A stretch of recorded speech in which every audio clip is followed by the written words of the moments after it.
Today I wanted to go over or talk about as you can see on the screen it says the rise of the independent nation, the unmarried woman, and it says here, it says, do you know that there are currently more unmarried, not not never married women than married women in the United States?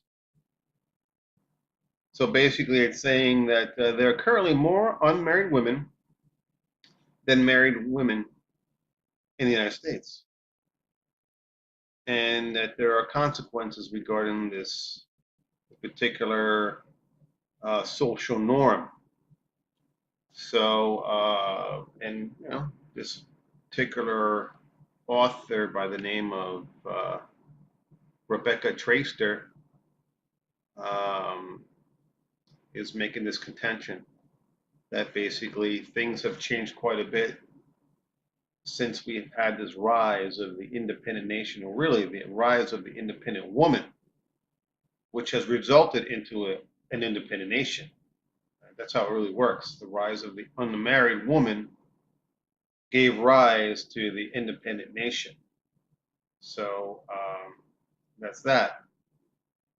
But I'm in my 50s now, and I remember when I was a kid, growing up in the neighborhood out in New York, that I mean, all the women, 30 and over, were all married. I mean, I don't remember seeing a woman that was over 30 that was not married. I mean, they were all married. As far as I remember, all the women were married, and they had their kids, and that's how it was back in the 70s. Back in the 70s, pretty much all the women were married. Many of them didn't have any careers. They were house mothers, housewives, however you want to call it, and they were pretty happy as far as I could tell. They weren't complaining.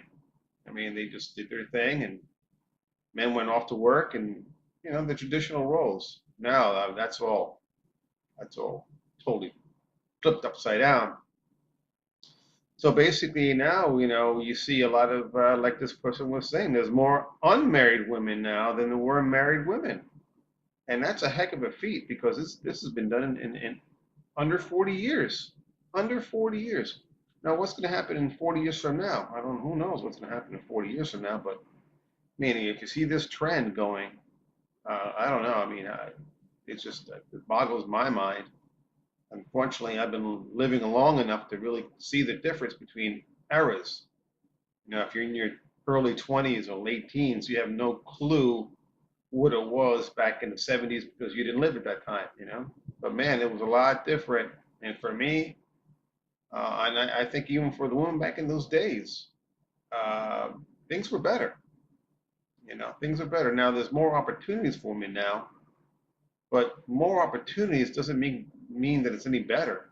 I mean, I think women have confused opportunity with happiness, and those two don't mix. I mean, they can mix. It's like money and happiness. Just because you have money doesn't mean you're happy. So just because you have opportunities doesn't mean you're happy. And also, you have to consider that there's an opportunity cost. When a woman chooses to have a career, well, she's choosing not to do something else. There's what they call an opportunity cost. You can look that up. It's a term, a business term.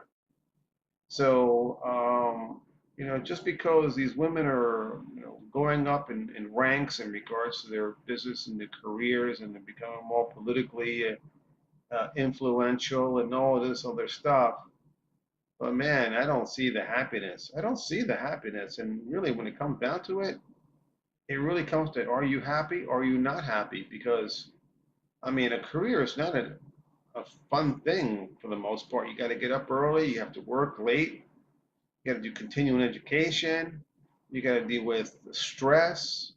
I don't see careers being such a wonderful thing. Now, don't get me wrong, if you want to do a certain thing in your life and you have that burning desire, go ahead and do it.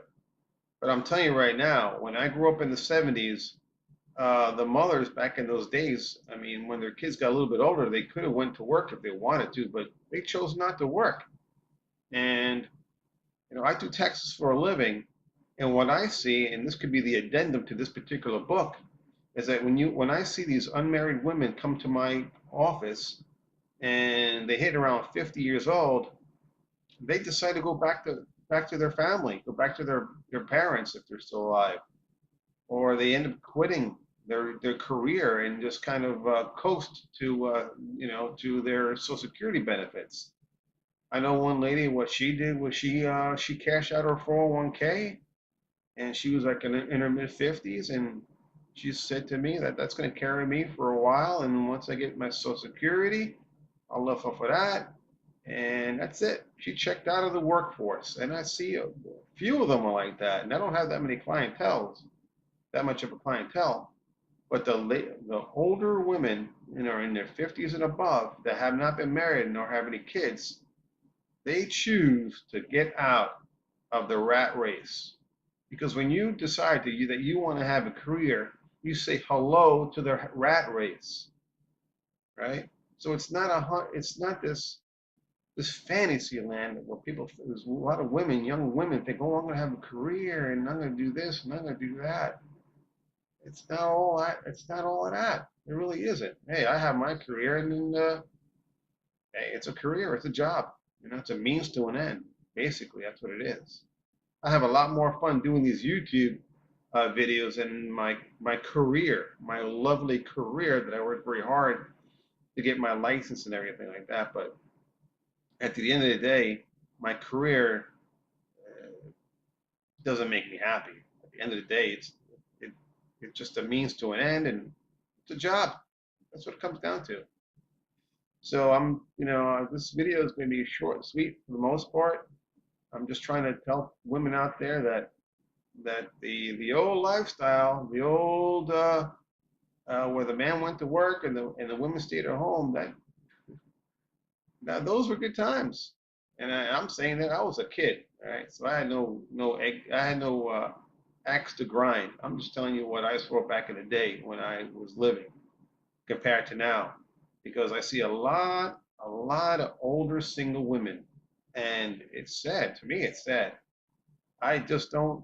It's hard for me to reference this because when I do a lot of traveling, and when I did traveling back in the 80s, most women, you know, adult women would travel with either their significant other or their family or their kids.